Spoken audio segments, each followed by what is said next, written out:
Greetings. Thank you for tuning in to the Manifest Wellness Podcast. I am your host, Leema Pasha, an executive wellness consultant.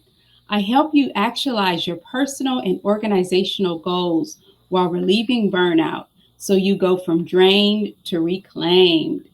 I specialize in teaching you how to manifest wellness with mindfulness and leadership communications. I am so happy today to bring you the esteemed Surlene Grant.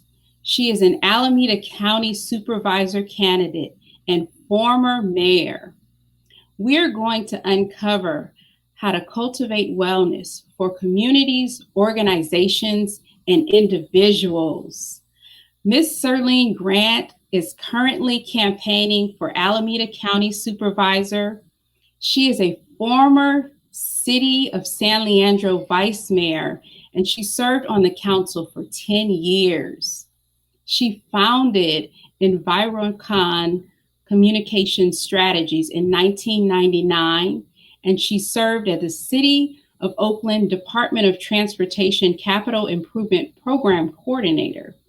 Also, the Center for Collaborative Policy Managing Senior Mediator, and FEMA National Emergency Center Adjunct Instructor, and much more. She serves on numerous boards, including the City of San Leandro Chamber of Commerce and the Black Women Organized for Political Action.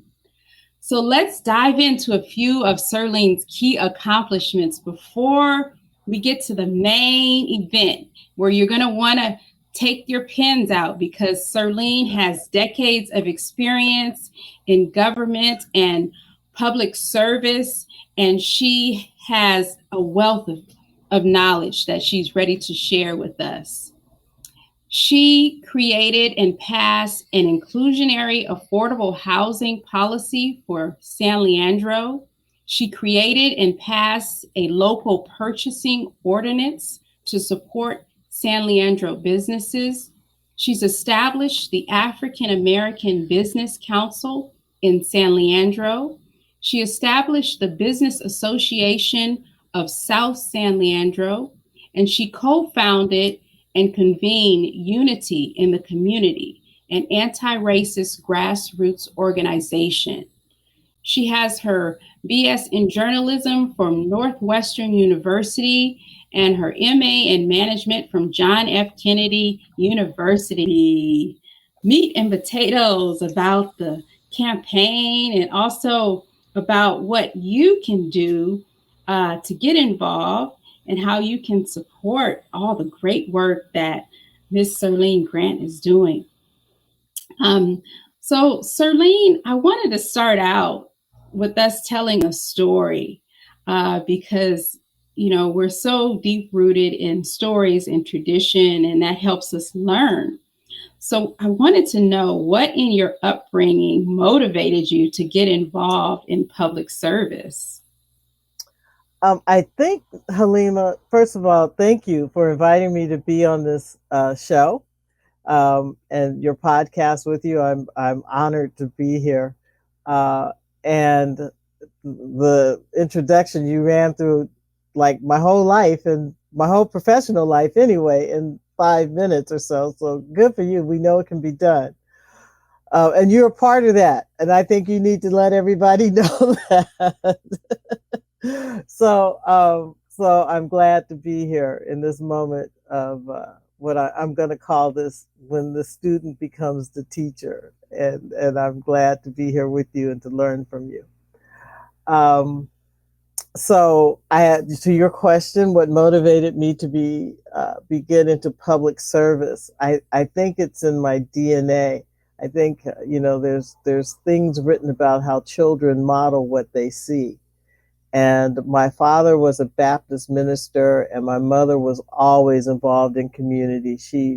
We grew up on the San Francisco Peninsula, and they were always doing something to serve others.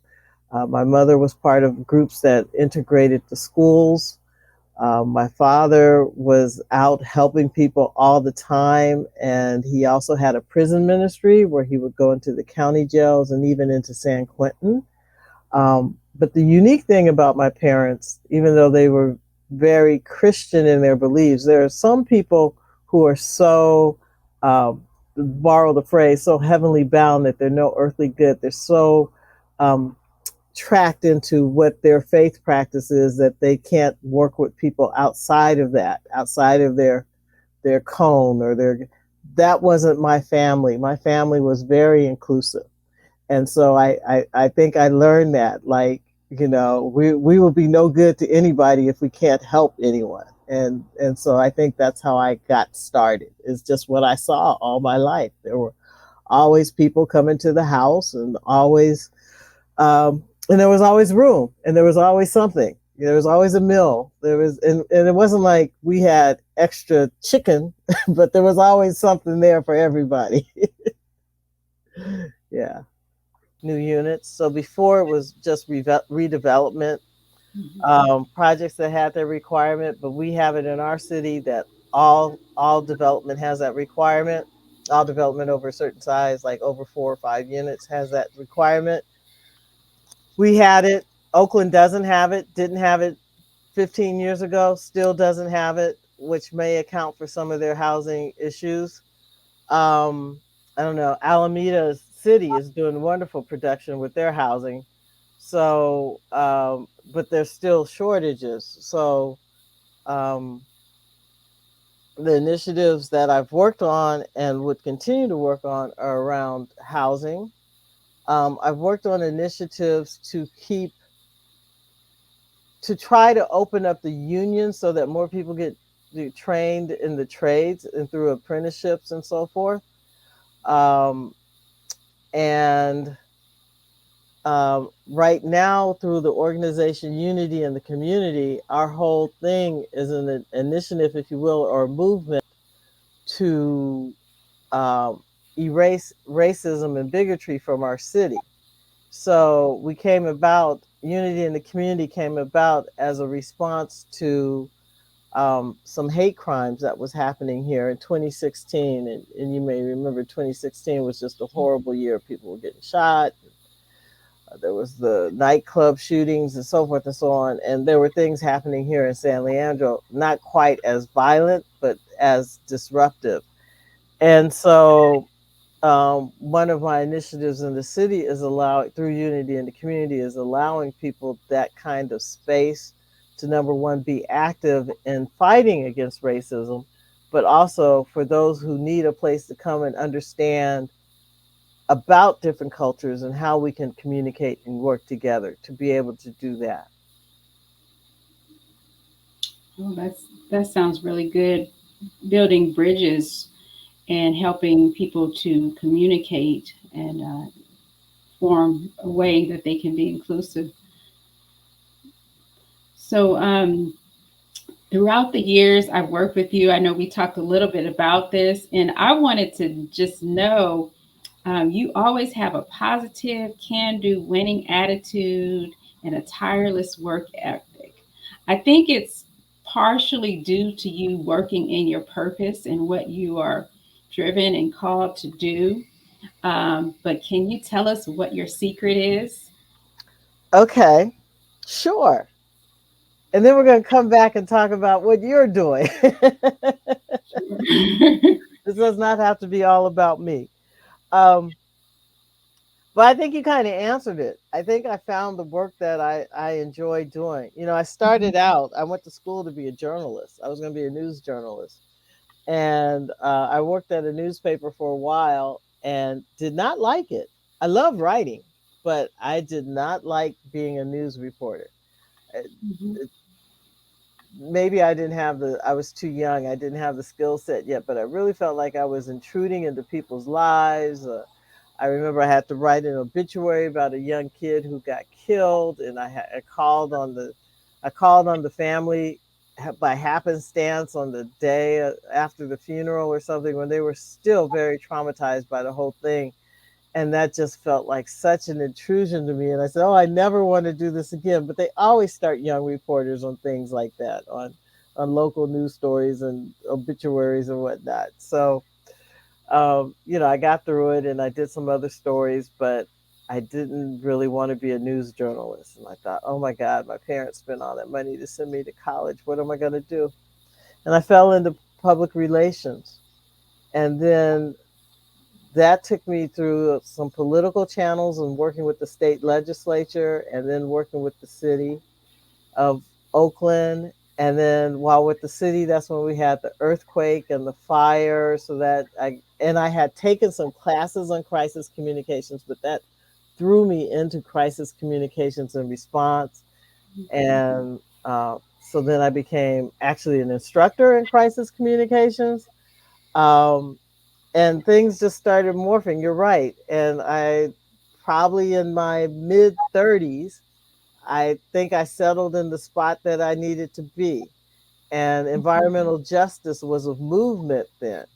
That's when the people were rallying to be acknowledged in Black and Brown communities by governments, by organizations that were building factories next to their homes or freeways or what have you.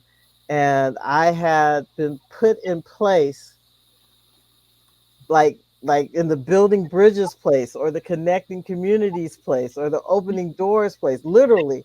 And one time I remember my office was next door to the director of public works, and I always had an open door policy. Always, my door was open so people could come in and see me and tell me. Well, they pretended to be coming in to see me, but they stood in my door, which was adjacent to his door, and mouthed and yelled and said, "We demand this and we demand that," as if they were yelling at me, but they were yelling to him through the closed door. And I was like, "Go on, people," because they were being unheard. And so that kind of kickstarted my consulting practice to make sure people always had access. And that kind of got me into politics to make sure people always had access and a voice. And I don't have to be the voice of the voiceless. That's what people like to say. Yeah, there are people out there who are voiceless. They need their advocates. But there are plenty of people out there who have a voice, but they're just unheard through the bureaucracy.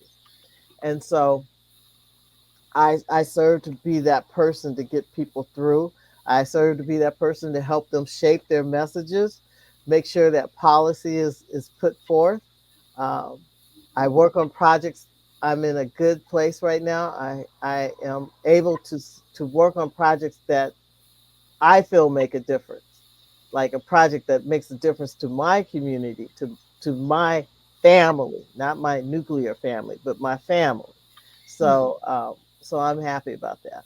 So I guess I am in my purpose, and I do feel that we can do whatever we want to do, and I have a faith practice that supports that we can do whatever we want to do.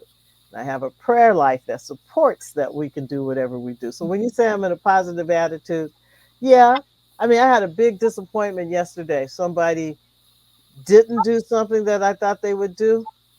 But then on the other hand, somebody else came through and did something else that was even greater than I imagined. So it all balances out. It's Yes. all a faith walk. You got to get up every day knowing that the next day is going to be different than the day you were in, and ideally better.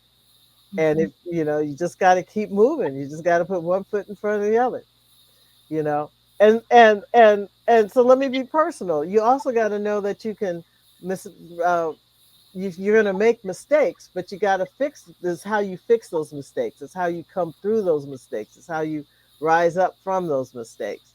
So don't let any of this hold you down. Just you, me, the collective you. Don't let any of that hold you down. Just keep rising up you know Right. Right.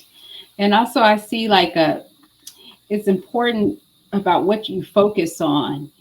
There's good and bad, but if you choose to only focus on the bad, then that will expand. But when you choose to see the good, even in the disparities and things that you need to work on, even in the community, then you feel more hope. yeah You're more focused in that gratitude zone through mindfulness. and you're able to just power forward and keep going. Um, I remember we worked after. Remember the Cypress Bridge collapsed with the earthquake, and that was a long project of getting the community involved. And I remember we were walking door to door in at the South Prescott neighborhood. So that Yes, was I think you should a tell your whole listeners process. how we know each other, Leema. I think you need to do that. You Sure. can't just So, interject. We were walking down the street because oh we were yes, walking. yes. So Surlene was a project manager for public affairs management, and I came on and worked for her. We worked in a building right next to the Bay Bridge that you see behind me. And it was so beautiful. Outside my back window, I got to see the bridge every day. And if there was high tides, the water came in, we got to see all that.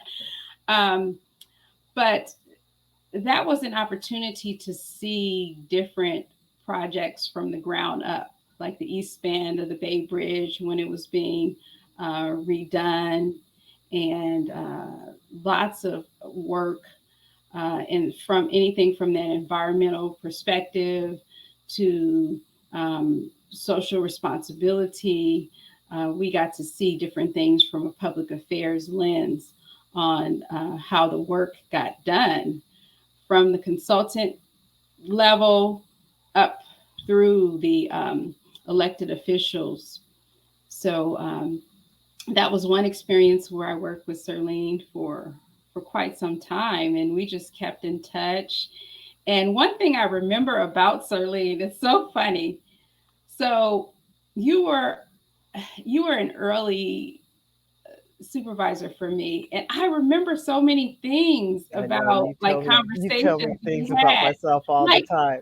it's you and one other person that I worked for, and it's like, wow, I remember her correcting this or that or that. It's like, how would she do that? It's so funny. And so and Now, so and so now I think we need to like let she's a people. little angel on my shoulder or something. But I think we need to also let your listeners know and how that has changed, Oh because yes, because yes, while I was Leema's supervisor, she worked with me. I'm going to say she worked with me. yes, Um, a decade later, a generation later, um, I yes, now work. I have had a past experience in pre-COVID, around COVID, pre-COVID, of working for her. So that's yes, why I say when yes. the Now student she's a becomes the consultant and teacher, working for an agency. that she is my supervisor. Yes, yes. So I So kind that's full circle, and that's like I said, when the student becomes the teacher, I and know, when the student says, "I want you to come on my podcast," and I'm like, right. "Okay, you're doing podcasts now? Okay, That's true. That is you're true. well, okay." Because Yeah, we would check in with each other every few years, yeah. So right. We really did come full circle, full and we circle. had a It's lot a of wonderful parallels. thing. It's an Yeah, absolutely wonderful thing. yeah. Because I majored in communications as well, and I remember when you went to John F. Kennedy. I think you went to John F. I Kennedy did, when you were in and then public you went to affairs John F. management, Kennedy. and I think I might have called you to say you went to John F. Kennedy. I'm thinking about going there. Yeah, yeah. I Later, got my diploma on the wall right behind me. yeah. So many parallels. And then I Absolutely. reached out to you and let you know that I was doing executive wellness consulting. And I was able to see that wellness does play a big role in your life as well, and hear about your mother who's in her 90s and was doing yoga. And, you know, it's just so wonderful to see real life stories because you've been a business owner since 1999, and the impact of following your purpose and being willing to support people and help has been transformational, and you're going to continue to help so many people as you already have. What would you say to future leaders who might be inspired to get into either some type of field where they're working. I would say public service, because I think that's what we were both drawn to. I majored in communications. Um, my dream was that I would tell positive stories because I saw so much negativity and disparity uh, in society, and especially seeing, being more moved by the haves and the have-nots, going to San Francisco and seeing people experiencing homelessness, and then Mm-hmm. seeing a lot of wealth. Mm-hmm. I wanted to be a part of some sort of transformation. So Mm-hmm. ended up getting into public affairs. What would you say to future leaders who may be following the path towards public service and they just want to help people, but they're not sure how to get involved? Um, well, there are some organizations that they can join, some professional organizations. There's the National Association of Black Public Administrators, Yeah. which has good mentoring programs.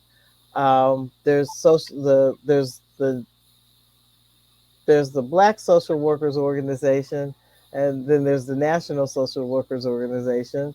So there are a number of professional organizations one could get involved in that can spin off into public service. So that would be one thing if you're really just trying to explore.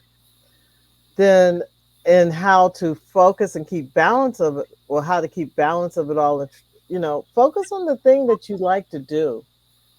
I mean, you'll often be told to do things that you don't like to do, but that's part of the package. But if you can at least wake up and do one or two things you like to do each day, that makes the other things not, that makes work fun, less, not so much work. So, as you said, I started my own business 20 years ago, and I work for myself, and that takes, people think working for oneself means you only work like 2 hours a day or something and you can have the rest of the day off. No, you probably work 36 hours a day and there's only 24 hours in the day. Mhm. But at the same time, you're doing something, it's a labor of love, and it doesn't feel as intense as, well, for me, it doesn't feel as intense as going to work someplace else. Um, and when I was working for city government, it was the same kind of thing. I felt like I was contributing. I didn't. I know I was contributing to a greater good, a greater whole. So it felt like camaraderie. It felt like community building, which is what it is, because that's what I like to do. So um, just find the thing, and it may take you a while. Like I said, I kind of didn't fall into my niche until I was in my 30s. So it may take a minute, but that's what you have. That's what's supposed to happen when you're 20 and 30. You're supposed to explore the things to figure out what you want to do. Yes. Yes. And now, as an executive wellness consultant, I'm able to use the years of experience that I have in community relations and all those different resources, and understand the impacts on wellness and how to support people as they come to me. And, Um, and I think that there is a need when we talk about public service. There's a need for Black and Brown people to be in public service because we have to pull up our communities. We have to, you know, we see this gentrification model going on where people are moving back into, it's just so crowded and so expensive, especially in the Bay Area. After they've run down our communities, it's now the cheapest land, and everybody's moving back into our communities. So we have to hold our communities. We have to keep our culture. We have to serve as culture keepers. yes. How do we do that? I know there's different organizations and boards that we can get involved with. So I think just to be motivated and just And keep and that. and when you see a notice in your community about a community meeting, go. Because Yes. oftentimes what people do is they wait until the changes happen and then they get all upset. And it was like, well, but where were you when I needed you? When I needed you to come out to a community meeting, where were you? So when you Right. see a notice about a community meeting, go, be involved, be a spokesperson. Yes. I remember you telling me how you got involved with the City of San Leandro Council Hmm. I was through fighting City being Hall. involved. Yeah, I was fighting City Hall. And I was only fighting City Hall because they did something here to me and my property that I knew was wrong because of the work I had done in West Oakland to protect people in West Oakland with their property. And they were like, "Oh, you're wrong. This is we're in our easement. No, you are on my property, and this is not going to happen." So, and it didn't, and it led to me being on the city council. I didn't That wake up. I wasn't 5 years old and say, "Oh, I'm gonna be on the city council or I'm gonna be president one day." It's just where I got placed. yes, you follow the path that you were. That's wonderful. Um, so, do you have any closing remarks and let people know how they can reach you and get engaged around your campaign? I would love for people to reach out to me and let me know, especially if you live in Alameda County, what you think of any thoughts you have about what could be improved in the county, what's happening in the county. You can send me an email at Surlene, Surlene, at Surlenegrant altogether.com. You can go to my website, which is surlenegrant.com, www.surlenegrant.com. That will give you information about my campaign. Please register to vote. Please vote for me. The vote day is June 7th. However, this for Alameda County will be an all mail ballot. So the ballots will start showing up at people's mailboxes the first week in May. So read up on the candidates, and I'm sure you will find that I am the best candidate for Alameda County Board of Supervisors. This seat became available. These seats do not become available very often.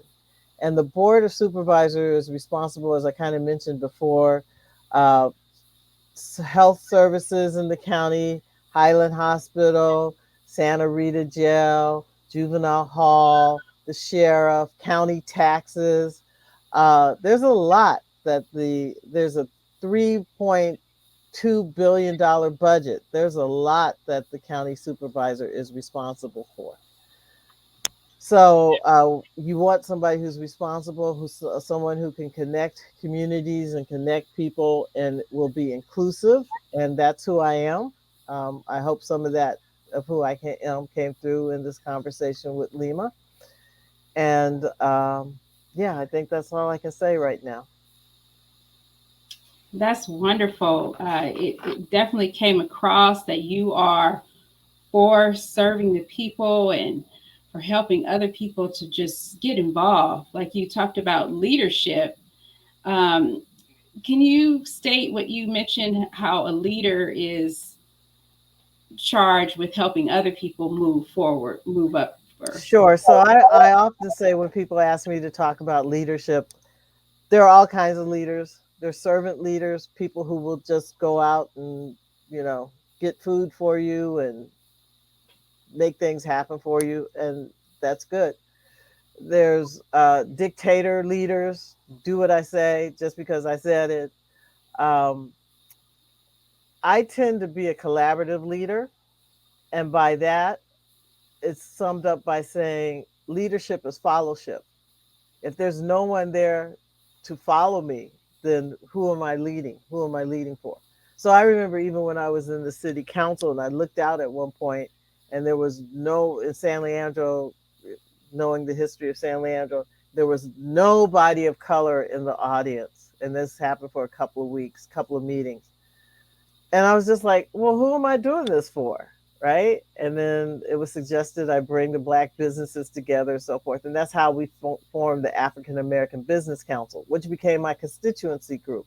Because I think I'm smart and I can come up with ideas and policy recommendations on my own, but I'd rather them be policy ideas and recommendations that support other people. And so, again, for me, leadership is followship. There's people who are following me and I'm following them.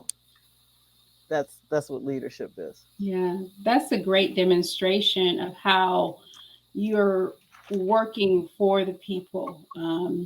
You have such a giving spirit as far as doing is supportive of the people and no ego and just and so as a politician, you be so supportive and so transformational just because of your giving nature and desire to pull communities up. I know we talked a little bit about safer and healthier communities. Um, and I think just community building, I just wanted to touch really quickly on that. Do you have any words on safer and healthier communities, especially given what we're experiencing now with COVID and people Yeah, trying to get back together and yeah. We've been talking a lot about, we people in my circle, a lot about mental health and the homelessness and mental health. And all that's true. There are a lot of people who are on the streets that are not taking medications and lived through really bad traumatic experiences, and God bless them. Those people have mental challenges. Dr. David Satcher, who was the Surgeon General of the United States a couple of presidents back, I think under Clinton, said, I heard him once give a speech that just like you can go to bed um, feeling well one night and wake up with a cold, feeling sick, you can go to bed one night being mentally fine and wake up mentally ill. And I think as we come out of COVID, we have to look around. So yes, we have the people in the street, and that's really bad. But if I'm checking in with you every day, if you're in my everyday cycle of people and friends, I need to check in with you and see how you are. I think we need to have like a public education campaign on just like, how are people doing? Because we walk around with masks on one day, and then we get someplace and we don't know if we need a mask. They're telling us to take the mask off, but then right now there's a big push for the fourth booster. The fourth booster. So it hasn't even been a year. We're 4 booster shots in, and there's all kind of energy around that. So that again, it plays with our minds. So we need to, just like we go into droughts. Remember when there's a drought declared, they always put those little table tents on the table that said, "If you want water, ask for it." It's going to be one of these. We're going to need to have table tents that say, "If you need to check in with somebody, do it." We need to do right, that. Yeah, yeah. right. Yes, that's critical. Thank you for sharing that. As we close, I'll tell everyone to be well with gratitude, visualization, and community. Connect with me to book a strategy session for executive wellness consulting on LinkedIn. And I will see you next time here on YouTube as well as podcast platform. Thank you,